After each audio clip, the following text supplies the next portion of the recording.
శ్రద్ధగా ప్రార్థనలో పంచుకోవాల్సింది మనం చేయించున్నాం. హల్లెలూయా, హల్లెలూయా. అందరం ప్రార్థన చేసుకుందాం.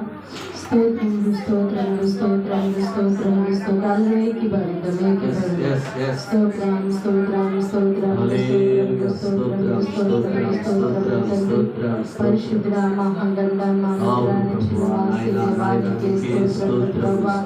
నా తండ్రి గడిచిన కాలం నుంచి సజ్జనులకు నుంచి నడిపించిన విధానాన్ని బట్టి స్తోత్రములు ప్రభా. అయా 5 వారాలు జ్ఞాపకం చేసుకున్నారు. 6వ బుధవారంలో కూడా ప్రభా అయా వానైనప్పటికీ ప్రభా అనేక మంది బిడ్డలను చేర్చి నీ మందిరంలో కోరుకొని ప్రార్థించడానికి తండ్రి అవకాశాన్ని బట్టి స్తోత్రములు ప్రభా. ఇక్కడ వచ్చినటువంటి దైవ సాకులను బట్టి నీకు స్తోత్రములు చెల్లించుకుంటున్నాం తండ్రి. వారి ప్రయాణంలో మీరు కాకలు దయచేసి నడిపించుకున్న విధానాన్ని బట్టి మీకు స్తోత్రములు ప్రభా. వారి పరిచర్లన్నింటి మీరు జ్ఞాపకం చేసుకోండి ప్రభా. వారి ప్రయాణం అంతట్లో మీ కాపుదల మీ కంచెను వేసి నడిపించండి ప్రభా. ఆత్మల కోసము ప్రభా పని భారం మీద పడుచున్నప్పుడు నీ కాపుదల దయచేయండి ప్రభా. మంది వారు నిలబడుచున్నారు ప్రభా. నీ పరిశుద్ధాత్మ శక్తిని అక్కడ కొమ్మరించమని ప్రార్థిస్తున్నాను. అదే విధంగా వచ్చిన ప్రతి ఒక్క కుటుంబాన్ని జ్ఞాపకం చేసుకోండి ప్రభా. తండ్రి జాన్ గారి కుటుంబాన్ని బట్టి మీకు స్తోత్రములు ప్రభా. అయా ఇదిగో పడిపోయిన స్థితి నుంచి లేవనెత్తిన కృపను బట్టి మీకు స్తోత్రములు ప్రభా. కుటుంబాన్ని జ్ఞాపకం చేసుకోండి ప్రభా. మరి ప్రయాణం అంతట్లో మీ కాపుదల దయచేయండి ప్రభా. కుమారుని పట్ల నీ కృప చూపించండి ప్రభా. అయా కుటుంబం అంతా నువ్వు సేవించే బిడ్డలుగా వారి నుంచి మనం ప్రార్థిస్తున్నాను తండ్రి. వారి కుటుంబాల చుట్టూ అగ్ని కంచెన వేయండి ప్రభా. అయా వారిని అయినా ఇదిగో సేవించి నీలో నాయన నీరు గట్టి అంటిగట్టి ఫలించే కృపను దయచేయండి. వారి ప్రయాణం అంతట్లో మీ కాపుదల దయచేయండి ప్రభా. వారి పనిపాట్లో మీ కాపుదల దయచేయమని ప్రార్థిస్తున్నాను తండ్రి. అదే విధంగా ముఖేష్ ప్రిన్సిని కూడా మీరు జ్ఞాపకం చేసుకోండి ప్రభా. ముఖేష్ చదువులో మంచి జ్ఞానవంతుడిగా చేయండి ప్రభా. తల్లిదండ్రులకు విధేయుడై జీవించే కృపను దయచేయండి ప్రభా. మీ పరిచర్లో వాడబడే కృపను దయచేయండి ప్రభా. తను ఏదైతే ఆశిస్తున్నాడో అది జరిగిలాగున చేయమని ప్రార్థిస్తున్నాను తండ్రి. చదువులో మంచి జ్ఞానవంతుడిగా చేయమని ప్రార్థిస్తున్నాను తండ్రి. అయ్యా ప్రిన్సిని కూడా జ్ఞాపకం చేసుకోండి ప్రభా. తనకున్న బలహీనత నుంచి విడుదల దయచేసి స్తోత్రములు ప్రభా. దీవించి ఆశ్రదించండి ప్రభా. చిన్నతనం నుంచి నీ కాడి మూసే బిడ్డలుగా నాయన అయ్యా నీ కృపలో బలపరచమని ప్రార్థిస్తున్నాను. లక్ష్మి గారిని బట్టి మీ స్తోత్రములు ప్రభా. అయా శ్రావణిని బట్టి హర్షాన్ని బట్టి మనీషాన్ని బట్టి ప్రభా ఇక్షతాన్ని బట్టి నీ స్తోత్రములు ప్రభా. కుటుంబంతో నీ సన్నిధిలో నేను సేవించడానికి వచ్చి ఉండగా ప్రభా అయా ఇదిగో మీరు జ్ఞాపకం చేసుకోండి ప్రభా. వారికి ఉన్నటువంటి ప్రతి ఇరుకు నుంచి ఇబ్బంది నుంచి విడుదల దయచేయండి ప్రభా. సొంత గృహమును మీరు దయచేయండి ప్రభా. వారికి ఉన్నటువంటి ప్రతి అక్రతను తీసివేయండి ప్రభా. అయా అల్లుడు చేస్తున్న ప్రతి పనిలో మీ కాపుదల దయచేయండి ప్రభా. అయా బిడ్డల చుట్టూ అగ్ని కంచెను వేయండి ప్రభా. వారికి మంచి ఆరోగ్యాలను ప్రసాదించండి ప్రభా. ప్రార్థనాత్మను దయచేయండి ప్రభా. అయా తల్లిదండ్రులకు విధేయుడే జీవించే కృపను దయచేయండి ప్రభా. నీ కృపలో వారిని బలపరచమని ప్రార్థిస్తున్నాను తండ్రి. నీ సన్నిధిలో నీరు కట్టి అంటికట్టి ఫలించే బిడ్డలుగా దీవించి ఆశీర్వదించమని ప్రార్థిస్తున్నాను తండ్రి. అయా యేసు గారిని బట్టి మీ స్తోత్రములు ప్రభా. అయా వారి కుటుంబాన్ని జ్ఞాపకం చేసుకోండి ప్రభా. అయా పరదేశిగా ఇక్కడ నాయన ఇక్కడ ఉద్యోగం చేస్తుంటే నీ కాపుదల దయచేయండి ప్రభా. ఐగుప్తు దేశంలో ఇజ్రాయెల్ ప్రజలు ఏ విధంగా అయితే నాయన ఇక్కట్లు పడి ఉన్నారో అటువంటి సమస్య నుంచి ఆ బిడ్డని తీసివేయమని ప్రార్థిస్తున్నాను తండ్రి. తన చేతులు మీరు ఆశ్రయించి మీ కృపలో బలపరచమని ప్రార్థిస్తున్నాను తండ్రి. వరలక్ష్మి బట్టి మీ స్తోత్రములు ప్రభా. అయా వారి భర్తను మార్చండి. వారి కుమారుని తీసుకురండి ప్రభా నా తండ్రి. అయా వారికి నాయన ఇదిగో ప్రభను నిజమైన దేవుడు అని తెలిసే కృపను దయచేయి ప్రభా. వారి మనవల చుట్టూ అగ్ని కంచెను వేయండి ప్రభా. కుమారుడు మారు మనసు కోసం ఎంతగానో బాధపడుచున్నది ప్రభా. అయా భర్తకు కుమారుడు మారు మనసును దయచేయమని ప్రార్థిస్తున్నాను తండ్రి. అయా మా అమ్మగారిని కూడా మీరు జ్ఞాపకం చేసుకోండి ప్రభా. అడుగున్నటువంటి బలహీనత నుంచి విడుదల దయచేసాడు ప్రభా. అయా కుటుంబం కోసం కన్నీర్చి కార్చే కుటుంబంగా ప్రభా ఆ బిడ్డను లేవనెత్తావు ప్రభా నా తండ్రి. ఆ బిడ్డ నాయన ఏదైతే మిమ్మల్ని అడుగుచున్నదో నా తండ్రి వాటిని మీరు దయచేయమని ప్రార్థిస్తున్నాను తండ్రి. స్తోత్రములు ప్రభా. రాఘోల్ గారిని బట్టి స్తోత్రములు ప్రభా. వారి మనవళ్ళ చుట్టూ అగ్ని కంచెను వేయండి ప్రభా. వారు చేస్తున్న పనులు మీ కాపుదల దయచేయండి ప్రభా. వారి కుమారులను కూడా మీరు జ్ఞాపకం చేసుకోండి ప్రభా. అయా వారి కుటుంబం అంతా నీ సన్నిధిలో ఉండే కృపను దయచేయండి ప్రభా. కుటుంబం చుట్టూ అగ్ని కంచెను వేయండి ప్రభా. అయా నీ మీలో నీరు కట్టి అంటిగట్టి ఫలించే కృపను దయచేయమని ప్రార్థిస్తున్నాను తండ్రి. పరిగి ప్రతి ఇరుకు నుంచి ఇబ్బంది నుంచి విడుదల దయచేయమని ప్రార్థిస్తున్నాను తండ్రి. సమాధానం గారిని బట్టి నీ స్తోత్రములు ప్రభా. వారి భర్త కోసం కుమారుడు కోసం ఎంతగానో బాధపడుతున్నారు ప్రభా. నిశ్చితమైన వారికి మారు మనసును దయచేయండి ప్రభా. ఎబ్రేసును కూడా మీరు జ్ఞాపకం చేసుకోండి ప్రభా. అయా మారు మనసును దయచేయండి ప్రభా. తల్లి కోరినట్టుగా నా తండ్రి నాయన వారికి మారు మనసును దయచేయండి ప్రభా. నువ్వు నిజమైన దేవుడు అని తెలుసుకునే కృపను దయచేయండి ప్రభా. ఆ బిడ్డ ఎంతగానో రోధిస్తుంది ప్రభా. ఆ బిడ్డ ఎంతగానో మొరపెడుచున్నది ప్రభా. అయా నీ చిత్తం ఏమై ఉన్నదో నా తండ్రి. అయా ఇదిగో ఆ బిడ్డ మొర ఆలకించమని ప్రార్థిస్తున్నాను తండ్రి. హర్షితుని బట్టి సాత్వికుని బట్టి నీ స్తోత్రములు ప్రభా. చిన్న బిడ్డల తండ్రి చిన్నతనం నుంచి నీ జ్ఞానంతో నడిపించండి ప్రభా. అయా చిన్న బిడ్డలు నా ఎదుగు రానివిడు అన్నావు ప్రభా నా తండ్రి. ఆ బిడ్డలు చదువుతున్న చదువు నీ కావదల దాయించండి ప్రభా. ఆ బిడ్డలు ఆడుకుంటున్నప్పుడు నీ కావదల దాయించండి ప్రభా. స్కూల్ కు వెళుతున్నప్పుడు నీ కావదల దాయించండి ప్రభా. నీ కృపలో బలపరచమని ప్రార్థిస్తున్నాను తండ్రి.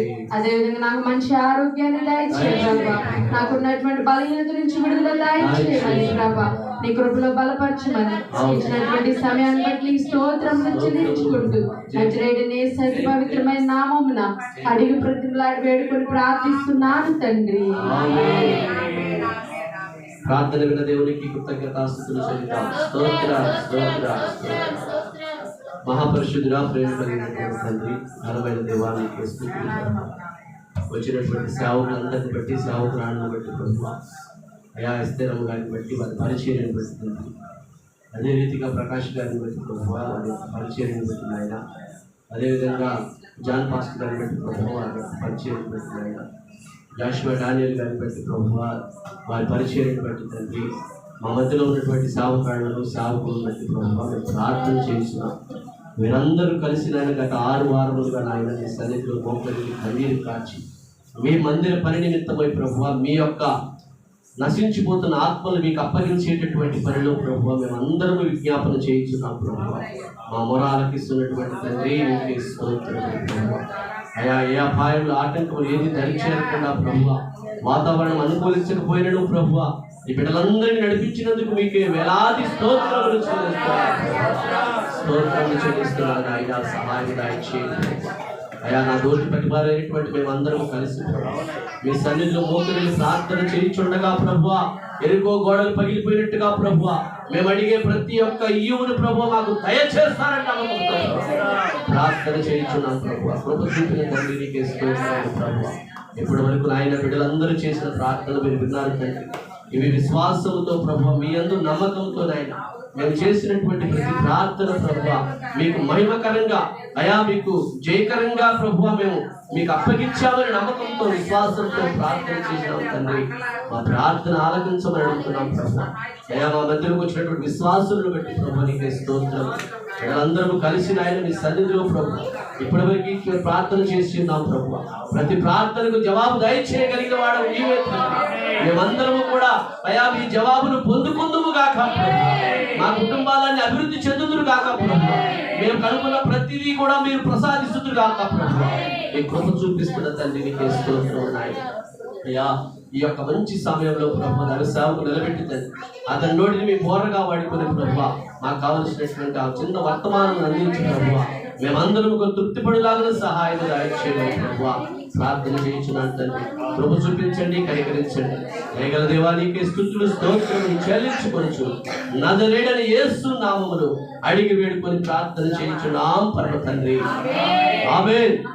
హల్లెలూయా, హల్లెలూయా. అందరికీ వందనాలు.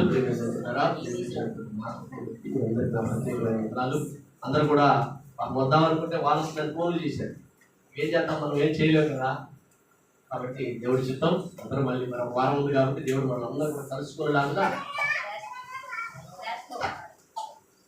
కాబట్టి దేవుడు మనల్ని దీవించును గాక. అయితే మేము బిడ్డారా, మనం గత 6 వారాల నుంచి దేవుడు మనం నడిపిస్తున్నాడు. నడిపించి మనందరం కలిసి ప్రార్థన చేస్తాం. నడిపించి ప్రార్థన చేయటమే కాదు కానీ ఈ మధ్యలో కొన్ని కార్యాలు జరుగుతూ ఉన్నాయి. ఎలా జరుగుతున్నాయంటే, మొట్టమొదటి అన్నయ్య గారు వచ్చారు. ఉద్యానమని పడిపోయినటువంటి స్థితి నుంచి లేవనెత్తబడి క్రమం తప్పకుండా వస్తున్నాడు. ఇప్పటికి ప్రతిరోజు, అంటే ప్రతి బుధవారం కాదు, ప్రతి బుధవారం సాయంత్రం 7 గంటల కన్నా నేను తాగుడు మానేస్తానని చెప్పాడు. మాటతోటి కట్టుబడి ఇప్పుడు నూజివీడు నుంచి వచ్చాడు పాపం ఈరోజు. నాకు చాలా ఆశ్చర్యం వేసింది.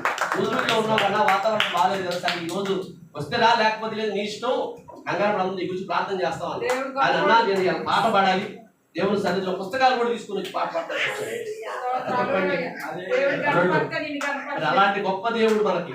కాబట్టి ఆయన పడిపోయినటువంటి స్థితి నుంచి ఈ రోజు నుంచి తాగడం నేను ఇక నేను తాగడం అనేది మానేశానన్న, ఇక నుంచి మందిరంలోనే దేవుని పనిలోనే నేను కొనసాగుతానని ఆయన మాట ఇచ్చాడు. నాకు అది ఇచ్చింది మాట దేవుడికి ఇచ్చాడు. హల్లెలూయా.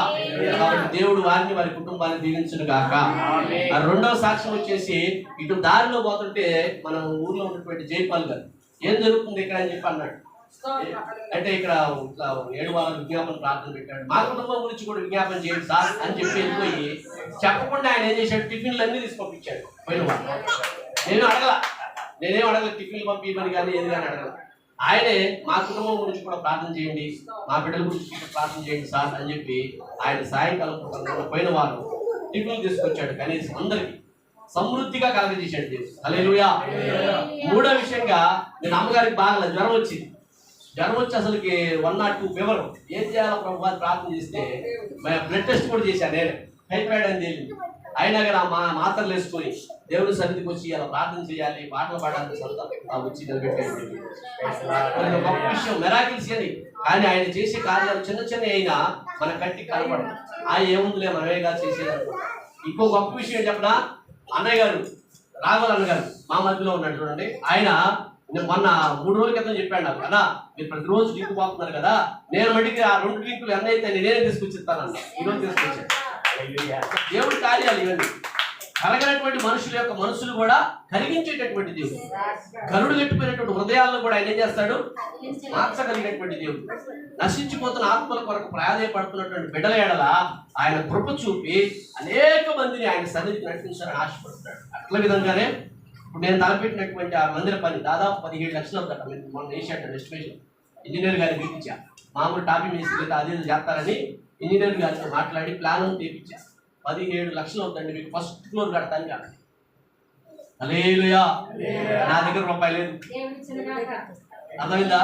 నా దగ్గర రూపాయి లేదు, ఎప్పటికప్పుడు ఎత్తుకోవటమే నేను. కాబట్టి దేవుడు మరి 17 లక్షలు పెట్టి కట్టిస్తాడని నమ్మకంతో, విశ్వాసంతో, ఆయన మీద భారంతో మనము 7 రోజులు ముందు ఆయన సన్నిధిలో ప్రార్థన చేయాలని 7 వారాలు దేవుడికి సకాలంలో చేస్తున్నాం. కాబట్టి దేవుడు అది కూడా జరిగించును గాక. అదే రీతిగా ఇక్కడ సంఘం బాగుపడుగాగన కొత్త ఆత్మలు. ఈ పాపోళ్ళు లక్ష్మి గారు వాళ్ళ అమ్మాయి, ఆడ మన వెళ్ళి మేము చిన్న కౌన్సిలింగ్ ఇచ్చాం. అమ్మ దేవుడు అంటే ఇలా ఉంటాడు, ఇలాంటి కార్యాలు చేస్తాడు, ఇలాంటి పరిస్థితి అంటే వాళ్ళు ఈరోజు పిల్లలతో సహా వచ్చేసారు. మన ఎంత దేవుడు కృప, మేము కాదు నడిపించేది, దేవుడు నడిపిస్తాడు. కాబట్టి అట్లాంటి గొప్ప కార్యాలు జరుగుతూ ఉంటాయి. కాబట్టి మీరు కూడా మీ కుటుంబాల్లో అణిగిపోయినటువంటి విసిగి వేసారిపోయారేమో కొన్ని విషయాల్లో, ఎప్పటికి కూడా మీరు విసుకొద్దు. ఎందుకంటే విసుగు చెందక ఆయన సన్నిధిలో ప్రార్థన చేస్తే నీ విసుగును గ్రహించి ఆయన నీకు సమాధానాన్ని దయచేస్తాడు. హల్లెలూయా. అలాంటి గొప్ప దేవుడు మన ప్రభు అయినటువంటి యేసుక్రీస్తు వారు. కొంతమంది ఈ రోజు రాలేక చాలా బాధపడి ఫోన్ చేశాడు. మనకు తూని నుంచి ఫోన్ చేశాడు ఒక ఆయన, అయ్యా ప్రార్థన జరుగుతుంది, వాతావరణం ఎలా ఉందో ఏంటో మేము చాలా బాధపడుతున్నాం అంటున్నాడు పాస్టర్ గారు. నాకు రోజు వాట్సాప్లో మెసేజ్లు పెడతాను చూడు, ఆయన నేను చేయను, నాకు ఆయన చేసి పంపిస్తాడు. ఆయన ఎవరో తెలియదు. నాకు ఏ కార్యం జరిగినా ఒక మెసేజ్ ఉంది కదా, ఈరోజు ఈ వాక్యం పెడదాం అనుకుంటే ఆ వాక్యం తయారు చేసి బోర్డు తయారు చేసి, అదే బోర్డు మనం బయట చేసుకుంటే 200 తీసుకుంటాం. ఆయన ప్రతిరోజు అంటే 3 రోజులు 600 అంటే 6,000 రూపాయలు అవుతుంది నెల ఖర్చు. నాకు ఫ్రీగా పంపిస్తాడు ప్రతిరోజు వాక్యం. నేను పెడతాను చూడండి మీరు వాట్సాప్లలో.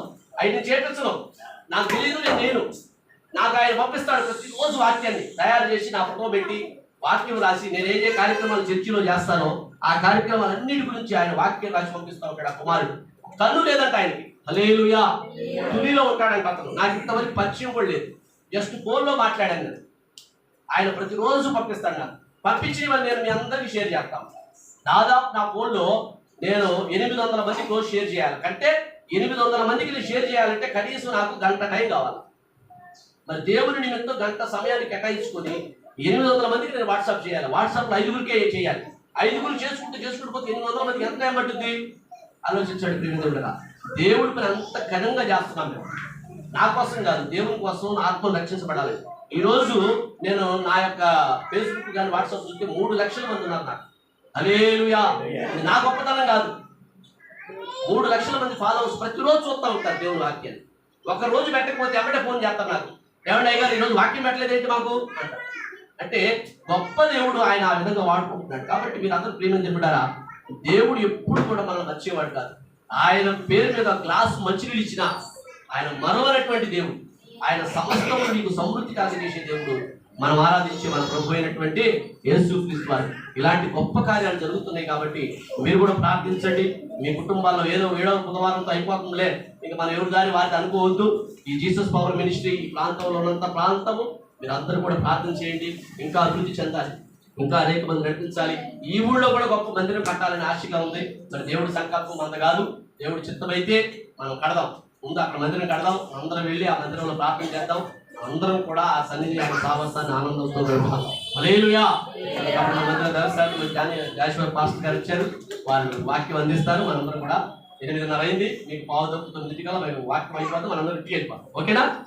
అదేవిధంగా చిన్న ప్రకటన, రేపు 24వ తారీఖు నాడు లాస్ట్ 7వ బుధవారం. ఆ రోజు దేవుని కృప వల్ల ప్రేమ గురించి పెట్టాలని ఆశ కలిగి ఉన్నాము. మీరు తప్పకుండా రావాలి. మీరు మాకేం అవసరం లేదు ఇవ్వాల్సింది, మీరు ప్రేమతో వస్తే సార్. హల్లెలూయా. మీరు మీ కుటుంబ పిల్లలు అందరూ కలిసి రండి, ఒక్కలే రావద్దు. మీ కుటుంబంలో ఉన్న పిల్లలతో సహా చంటి బిడ్డలు తీసుకురండి. అందరం కలిసి ప్రేమ గురించి చేసుకుందాం, అందరం కలిసి దేవుని సన్నిధిలో ఆరాధన చేద్దాం. దేవుడు ఇలాంటి కృప మీకు, నాకు, మా సంఘానికి, మా సంఘ బిడ్డలకు, కొత్తగా వస్తున్న వీరందరూ కూడా దేవుడు బలపరచునుగాక. స్తుతి పాడుటకే బ్రతికించిన జీవనదాతవు నీవేనయ్యా, ఇన్నాళ్ళుగా నన్ను ప్రేమించిన నన్ను ఓదార్చిన నీ ప్రేమ నాపై ఎన్నడు మారదు యేసయ్యా. నీ ప్రేమ నాపై ఎన్నడు మారదు యేసయ్యా. నీతి ప్రకారముగా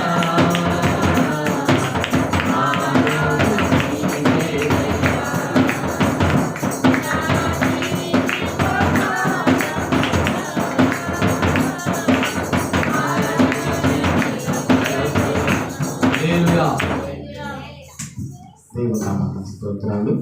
అందరూ కూడా ప్రభునామములో శుభాభివందనాలు. ప్రేమలండి సంఘం తరపున అందరూ కూడా వందనాలు. నాకు ఈ అవకాశం ఇచ్చినటువంటి హాస్పిటల్కి దర్శకమానికి ప్రత్యేకించి వందనాలు. మాది పూర్ణానందపేట ఫ్రూట్స్ మార్కెట్, అక్కడ చర్చి ఉంటుంది. మాచవరంలో కొండపైన బైబిల్ కళాశాల ఉంటుంది. కొత్తగా పోదకంపాడు ఉండవల్ దాటి తెలుసా, అక్కడ కూడా ఒక పొలం తీసుకున్నాము. అక్కడ కూడా ఒక పెద్ద బైబిల్ కాలేజీ కట్టకపోతుంది. మేము కూడా పనుల్లో భారం ఏదన్నా దయచేసి మా కొరకు ప్రార్థన చేయండి.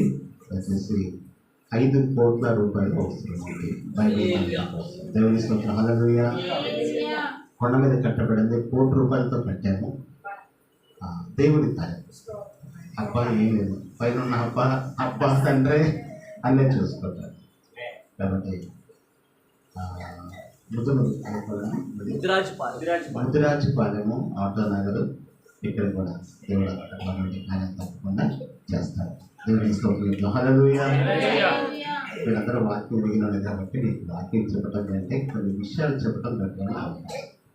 ఇదంతా కూడా అనేక ప్రాంతం కదా, కాబట్టి మీరు పోయిన వారం కూడా వచ్చారు కాబట్టి ఒక చిన్న అవకాశం, చిన్న సవరణ చేసుకోండి. మనము భారతదేశంలో ఉన్నాము, అన్ని జిల్లాలు వచ్చాము కాబట్టి విగ్రహాల గురించి మాట్లాడద్దు ప్లీజ్. అట్లాగే ప్రార్థన చేస్తే కూడా వాళ్ళు వినాలని మాత్రం అట్లాంటి పదాలు ఎత్తేస్తారు ప్రార్థన అంటే పెట్టుకోండి. ఈ చెప్పిన తర్వాత పెట్టుకోండి, వినపడకూడదని చెప్తుంది. విగ్రహాల గురించి కానీ వాళ్ళ దేవుళ్ళ గురించి కానీ వాళ్ళు ఎక్కడో పాపం ఉన్నట్టు, శాపం ఉన్నట్టు అట్లాంటి పదాలు ఉపయోగించదు. వ్యక్తిగతంగా చేయాలి, శబ్దం బయటికి వెళ్ళకుండా వ్యక్తిగతంగా. ఎక్కువైన వాళ్ళని విన్నాను, అమ్మవారు ప్రార్థన చేశారు, అయ్యా వాళ్ళ కళ్ళు తెరవయ్యా, వాళ్ళ అత్తయ్య ఎట్టయ్యని పాపం చేశారు. పోనీ తెలియదు పాపం, వాళ్ళ తెలియదని వాళ్ళు అనుకోరు కదా. దాన్ని మనం విమర్శగా వాడు తీసుకుంటే అది పెద్ద సమస్య అయి దేవుని పనికి కోసలు ఆటంకమవుతారు. వాడు జోలు వాళ్ళు ఊసుకు వస్తారు. ఓకేనా? విగ్రహారాధన కాకుండా నేను ఎరగని ప్రజలు ఉన్నారు ప్రభా, అట్లా పదాలు మార్చి ఏదైనా ఉంటాయి కదా. ఓకేనా? ఓకే, అందరికి కూడా ప్రత్యేకించి దేవుని యొక్క పరిశుద్ధ గ్రంథం నుండి కొద్ది మాటలు మాత్రం మీకు తెలియజేస్తారు. ఆది కాండము 1వ అధ్యాయము. చూడకుండా చెప్పాలి నాకు వాక్యం. బైబిల్ పోయండి. న్యాయం కలిగి చెప్పండి, ఎంతకాలం నుంచి మీరు బైబిల్ చదువుతున్నారు? ఇంకా మీరు బైబిల్ చూసి చదవటం, బైబిల్ చూసి చెప్పటం, బైబిల్ పాఠ పుస్తకాలు ఉంటే పాఠం లేకపోతే పాడటం అనే దాంట్లో బయటికి రావడానికి ప్రయత్నం చేయండి. ఈ రోజు తీయొద్దంటే తీసుకో. ఆది కాండము 1వ అధ్యాయము ముయ్యండి, క్లోజ్ చేయండి బైబిల్. ఆది కాండం అది చూడకుండా చెప్పండి సార్, నేను అడిగే రిఫరెన్స్. ఆది కాండము 1వ అధ్యాయం 26వ వచనం ఏముంది? నువ్వు ముయ్యదా బైబిల్ ముయ్యి, దయచేసి బైబిల్ ముయ్యండి. ఆది కాండము 1వ అధ్యాయము 26వ వచనం ఏముంది? నేను ప్రకటన గ్రంథం అడగల, ఆది కాండము అడిగితే ఏం చెప్తారు అమ్మా? నీకు మార్కులు ఇట్లా ఉన్న మార్కులు కూడా కట్ చేస్తారు. ఆది కాండము 1:26. అమ్మా చెప్పండి.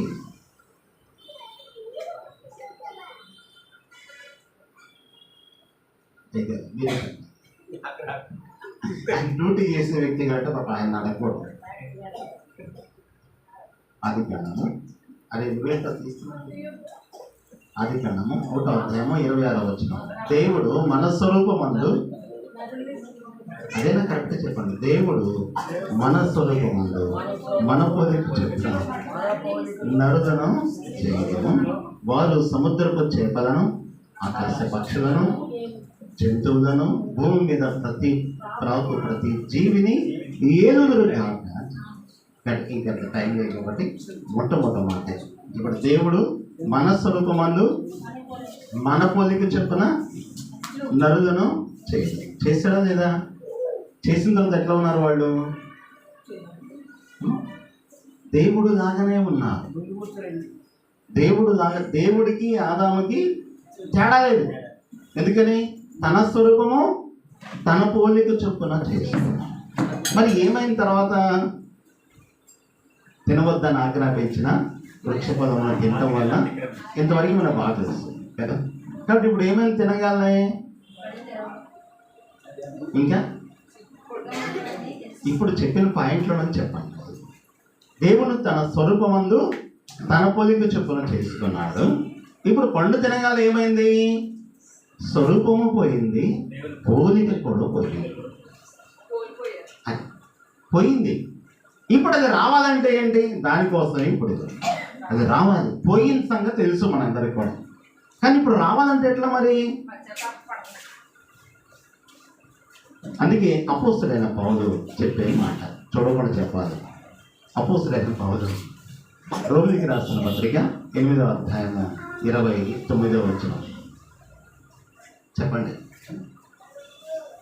రోమిలికి రాసిన పత్రిక 8వ అధ్యాయము 29వ వచనం చూడకుండా చెప్పాలి ఈరోజు వాక్యం.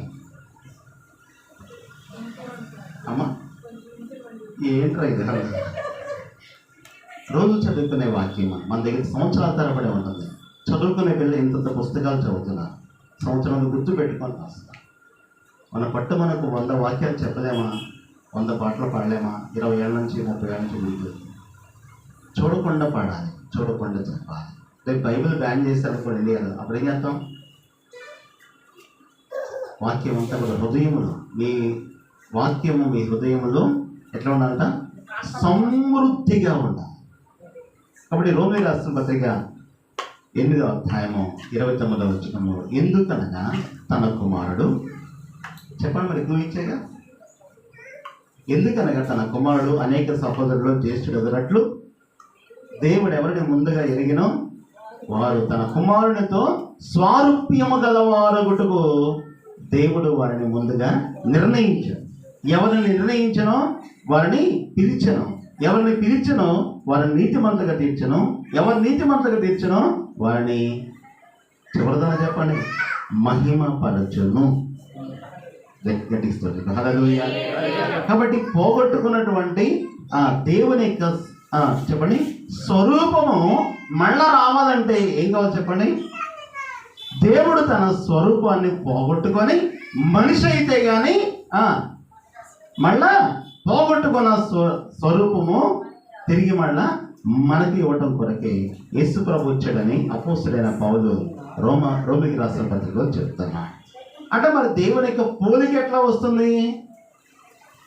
దేవుని పోలిక రావాలంటే పోగొట్టుకున్నటువంటి దేవుని యొక్క స్వరూపము క్రీస్తుతో, అనగా బైబిల్ అపోస్తలుడైన పౌలు చెప్తాడు ఏమంటే క్రీస్తు యేసులోనికి, మిగతా చెప్పండి, క్రీస్తు యేసులోనికి బాప్తిసం పొందిన మీరందరూ, అదన్నా చెప్పండి, క్రీస్తు యేసులోనికి బాప్తిసం పొందిన మీరందరూ క్రీస్తును ధరించుకున్నారు.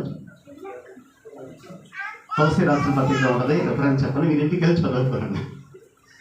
ఒక రెఫరెన్స్ ఒక దాంట్లో ఉందంటే పుస్తకంలో మొత్తం చదువుతారు. అందుకని కాబట్టి క్రీస్తు యేసులోనికి బాప్తిసం పొందిన మీరందరూ క్రీస్తును, అప్పుడు ఏమవుతుంది? క్రీస్తు కనిపిస్తాడు. అప్పుడు క్రీస్తు యొక్క స్వరూపము వస్తుంది. మరి పోలిక ఎట్లా వస్తుంది? ఈ క్రీస్తు యేసులోనికి బాప్తిసం పొంది ఆయన స్వరూపం అనగానే వస్తే తర్వాత వచ్చేది ఏంటంటే పోలిక. ఎవరు పోలిక? అపోస్తలుడైన యోహాను రాసినటువంటి మొదటి పత్రిక 3వ అధ్యాయము, మీకు ఆ బాగా తీసేవాను, 3వ అధ్యాయము 1వ వచనము 2వ వచనం ఏముంటది? మనము దేవుని పిల్లలు, ఈ హేతువు చేత లోకము ఆయన ఎరగదు కనుక మనల్ని కూడా ఎరగదు. అందుకే అపోస్తలుడైన యోహాను చెప్తాడు, మనము దేవుని పిల్లలమే, ఈ హేతువు చేత ఆయన ప్రత్యక్షమైనప్పుడు ఎట్లా ఆయన పోలి ఉంటాం. కాబట్టి ఆయన పోలిక మనకు రావాలంటే క్రీస్తు యొక్క స్వభావము, స్వరూపం మనకి ముందు రావాలి. అనగా మానవుడికి రావాల్సిన మొట్టమొదటిగా క్రీస్తు యొక్క ఏం చెప్పండి స్వభావము రావాలి, స్వరూపము రావాలి. అంటే ఏం కావాలి చెప్పండి? క్రీస్తుని ధరించుకోవాలి, క్రీస్తు యేసును కలిగిన మనసు ఉండాలి, అంటే క్రీస్తు కలిగిన ఆత్మ కూడా ఉండాలి. కాబట్టి క్రీస్తు యేసుగా తగ్గింపు కూడా, ఎందుకంటే అపోస్తలుడైన పౌలు ఫిలిప్పీ రాసిన పత్రిక వచ్చాను వివరంగా చెప్తాడు. ఏమని చెప్పండి?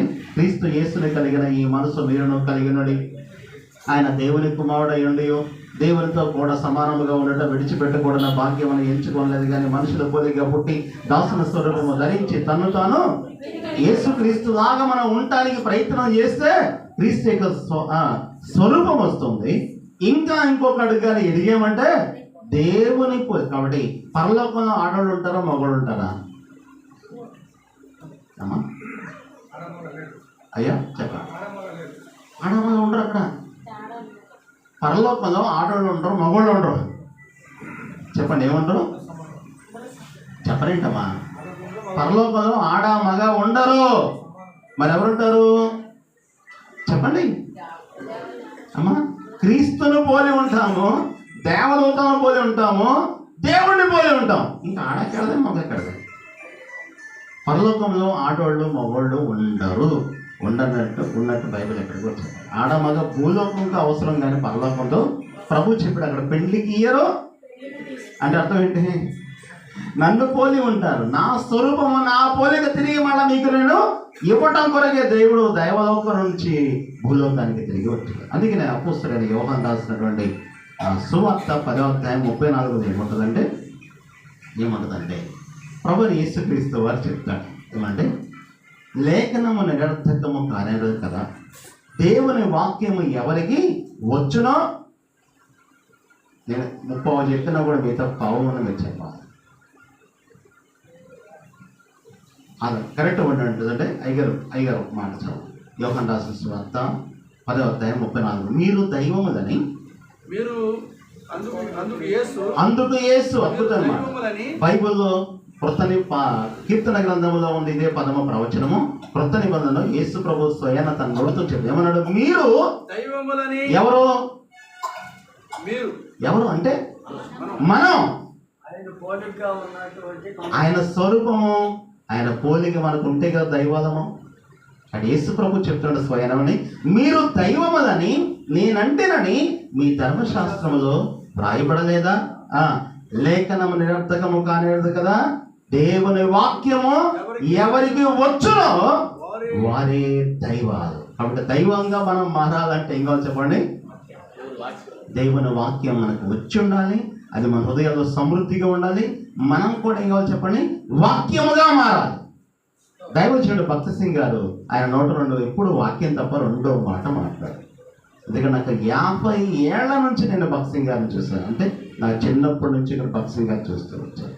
దేవుని వాక్యం తప్ప నోరు తెరిస్తే వాక్యం, ఎప్పుడు కూడా వాక్యం వాక్యం వాక్యం వాక్యం. కాబట్టి రక్షింపబడిన ప్రతి విశ్వాసికి కూడా ఈ దేవుని యొక్క స్వరూపము, దేవుని యొక్క పోలిక రావాలంటే ఏం కావాలి చెప్పండి అమ్మా? వాక్యంతో పాటు పరిశుద్ధ ఆత్మ దేవుడు కావాలి. దేవుని స్తోత్రం. హల్లెలూయా. ఆదికాండము 1వ అధ్యాయము 2వ వచనంలో ఏముంటుందో చెప్పండి, చూడకండి. ఆదికాండము 1వ అధ్యాయము 2వ వచనంలో. సరే, 1 నుంచి చెప్పండి, ఎత్తుకుంటే 2 దేవుని వచ్చింది. ఆదియందు తర్వాత మరి భూమి నిరాకారముగాను శూన్యముగాను ఉండెను, చీకటి అగాధ జలములపై కమ్మి ఉండెను, దేవుని ఆత్మ జలములపై అల్లాడుచుండేనంటే నీళ్ళలో పక్షిపడి ఏం లేక మునిగిపోతా అది కాదు. అల్లాడుచుండేనంటే హీబ్రూలో ఏముంటుందంటే పొదుగుచుండెను అంట. ఏం పొదగడం? పాడైపోయినటువంటి సృష్టి. ఆదికాండము 1వ అధ్యాయము 1వ వచనముకి 2వ వచనానికి సంబంధం లేదు. ఎంత గ్యాప్ ఉండొచ్చు? బహుశా ఎంత గ్యాప్ ఉండొచ్చు? ఆదికాండం 1వ అధ్యాయము 1వ వచనం చూడండి. ఆదికాండం 1వ అధ్యాయం 1వ వచనం. దేవుడు ఆదియందు దేవుడు కదా. ఆది అంటే ఇప్పుడు అంటే ఎప్పుడు అంటే ఎప్పుడు దానికి ప్రారంభం ఉంటుంది కదా. అక్కడ చెప్పబడుతుంది ఆదాము అవ్వలు 6 దినాలు ఆది కాదు, అక్కడ చెప్పబడుతుంది సృష్టి యొక్క ఆది. సృష్టి యొక్క ఆది వేరు, ఆదాము అవ్వల ఆది వేరు. అంటే సృష్టి యొక్క అదేమనగా దేవదూతలను సృజించినప్పుడు ఈ ప్రకృతిని మొత్తాన్ని సృజించింది అది ఆది. దాని తర్వాత 1,00,000 సంవత్సరాలు ఇది పతనం అయిపోయింది. దేవదూతలను బట్టి దేవుడిని అని బైబిల్లో ఉందా? ఉంది. మీరు రాసుకోండి. యెషయా గ్రంథము 45వ అధ్యాయము 18వ వచనం ఉంటుంది. భూమి నిరాకారముగాను చెప్పండి, భూమి నిరాకారముగాను ఉండెనా చేసిన దేవుడు? ఉండనంటే ఎవరు చేశారు చెప్పండి? ఎందుకు చేశాడు అని బైబిల్ చెప్తుందో చూద్దాం. అయ్యగారు చదవండి. ఆకాశములకు సృష్టికర్త యెహోవా దేవుడు అని తెలుసుకున్నాడు. ఆయన భూమిని కలుగచేసి సిద్ధపరిచి స్థిరపరిచెను, నిరాకారముగా ఉండునట్లు. అది గుర్తుపెట్టుకో. నిరాకారముగా ఉండునట్లు ఆయన దాన్ని సృజింపలేదు, కానీ నివాస స్థలమగునట్లును ఆయన దాన్ని సృజించారు. మరి 2వ వచనం ఏముంది? భూమి నిరాకారముగా శూన్యముగాను ఉండేను. అంటే ఆదికాండం 1వ అధ్యాయానికి 2వ అధ్యాయానికి 1,00,000 సంవత్సరాలు, కోట్ల సంవత్సరాలు గ్యాప్. అంటే దేవుడు చేసిన సృష్టి అది దేవదూతల కాలము, దేవదూతల యుగం. అది ఆ టైంలో చిరాస్తిక్ జంతువులు ఇవన్నీ కూడా ఆ దేవదూతల యుగంలో భూమి మీద ఉండేవి. మరి అపవాదైన సైతాన్ ఎక్కడ ఉండేవాడు? లూసిఫర్ ఎక్కడ ఉండేవాడు? ఆడు కూడా భూమి మీదే ఉండేవాడు. ఎక్కడ ఉండేవాడు? ఏదైనా తోటలో ఉండేవాడు అని బైబిల్లో ఉందా? యేసుక్రీస్తు గ్రంథము 28వ అధ్యాయము 18వ వచనంలో ఉంటుంది. ఏమని? తూరు రాజును గురించి అంగలార్ప వచ్చిన వ్యక్తి ఇలాగ ప్రవచించాడు. పూర్ణ జ్ఞానమును సంపూర్ణ సౌందర్యం 28:12.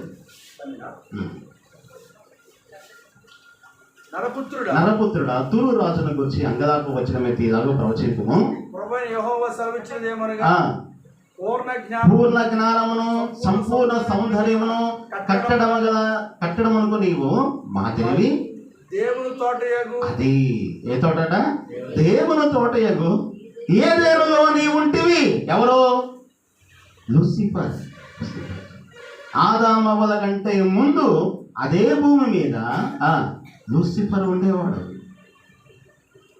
వాడు ఆజ్ఞాతిక్రమం అంటే తిరుగుబాటు చేసి లోపల అన్యాయం పెంచుకో కిందే ఉంటుంది అనమాట. లోపల అన్యాయమును పెంచుకుంటుంది. కాబట్టి బ్యూటీ అంటే ఎవరంటే దేవుడు చేసిన సృష్టి అంతలో కూడా బ్యూటీ అంటే లూసిఫరే. కాబట్టి పూర్ణ జ్ఞానమును సంపూర్ణ సౌందర్యము గల కట్టడముకు నీవు మాదిరివి, దేవుని తోటయగు ఏదేనులో నీ ఉంటివి. కాబట్టి అది మొట్టమొదటి సృష్టి క్రమంలో దేవుడు దూతగణాలని మొట్టమొదటిగా సృష్టిని చేసి తర్వాత దూతలని దాని మీద భూమి మీద పెట్టాడు. అప్పుడు కూడా దాని పేరు ఏదైనా అని బైబిల్ చెప్తాడు. అది ఫస్ట్ ఏడైన్, ఆదాము అవ్వలది రెండో ఏదైన్. మరి మూడో ఏదేంటి? పరదేశ్, జీవవృక్ష ఫలాలు తిరిగి మళ్ళా విశ్వాసం అందరూ కూడా వెళ్ళేటువంటి ఈ అద్భుతమైన దేవుని అంటే కొంత ఇచ్చట కొంత అచ్చట పరిశుద్ధ ఆత్మదేవుడు రాయించాడు. కాబట్టి ఆ పాడైనటువంటి సృష్టిని తిరిగి మళ్ళా పరిశుద్ధాత్మ దేవుడు పొదిగితే గాని ఒక నూతనమైన సృష్టి జరిగింది. అంటే ఒక పాపి పరిశుద్ధుడిగా మార్చాలంటే పరిశుద్ధాత్మ మనల్ని పొదిగితే అన్నది సాధ్యమవుతుంది. అది ఎట్లా సాధ్యం? మారు మనసు, బాప్తిసము, పరిశుద్ధాత్మ. మారు మనసు, బాప్తిసము, పరిశుద్ధాత్మ పొందినతో అందరితో అయిపోదు.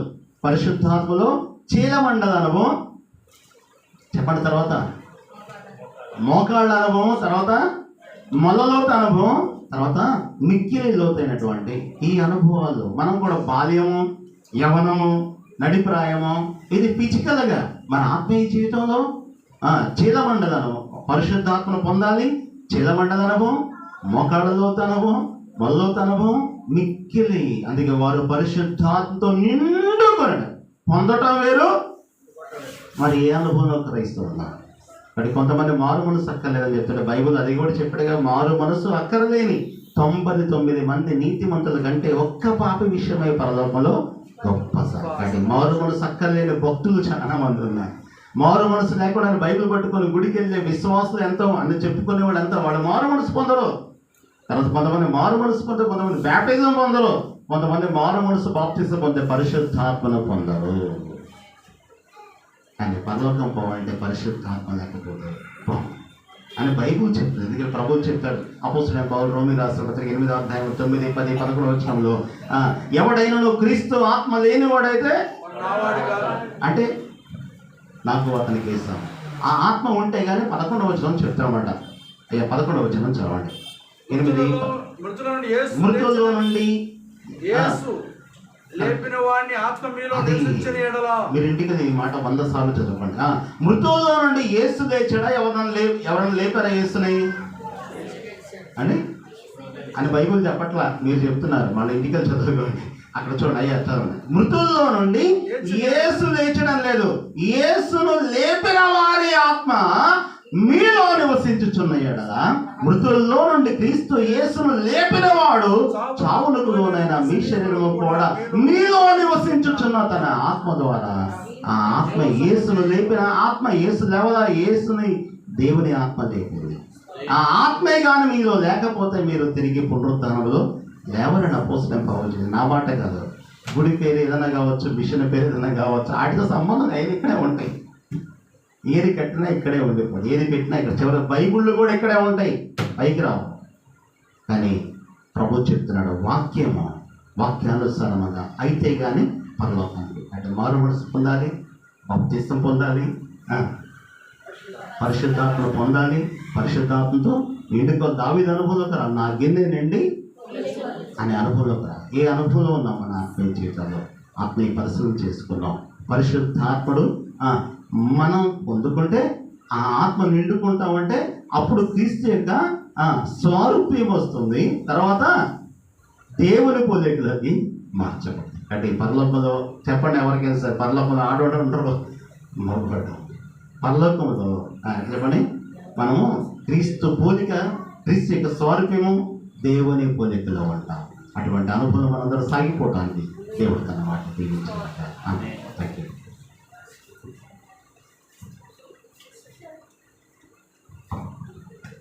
హల్లెలూయా. అయ్యగారికి ఇచ్చిన టైం కరెక్ట్గా 9 అన్నాను, 9కి కలిపి ఇచ్చాడు. దేవుడికి స్తోత్రం. ఇంకా మంచి మాటలు చెప్పడానికి సమయం లేదు కాబట్టి మరో సమయంలో మనం అయ్యగారిని పిలుద్దాం, ఆయనతో మంచి వాక్యం బోధించుకుందాం. దేవుడు ఈ మాటలు దీవించలాగా చిన్న ప్రార్థన చేసుకుందాం. స్తోత్రములు స్తోత్రములు స్తోత్రములు స్తోత్రములు స్తోత్రములు స్తోత్రములు దేవా, మహాగరుడమైనటువంటి తండ్రి, కృప కలిగిన ప్రభువా, నీ సన్నిధి సహవాసములు నాయన మేము ఇప్పటి వరకు ప్రభువా విజ్ఞాపన ప్రార్థనలు చేసి ఉన్నాము తండ్రి. ఒక్కరిద్దరిగా కాదు కానీ ప్రభువా అనేక మందితో కలిసి నాయన కన్నీరు కార్చి ప్రభు మీ సన్నిధిలో విజ్ఞాపన ప్రార్థన చేసి ఉండగా మీరు నిజమైనటువంటి వాక్కు మాతో మాట్లాడారు. నిజమే ప్రభువా, మేము పరిశుద్ధాత్మను పొందుకోవాలంటే ప్రభువా ముందుగా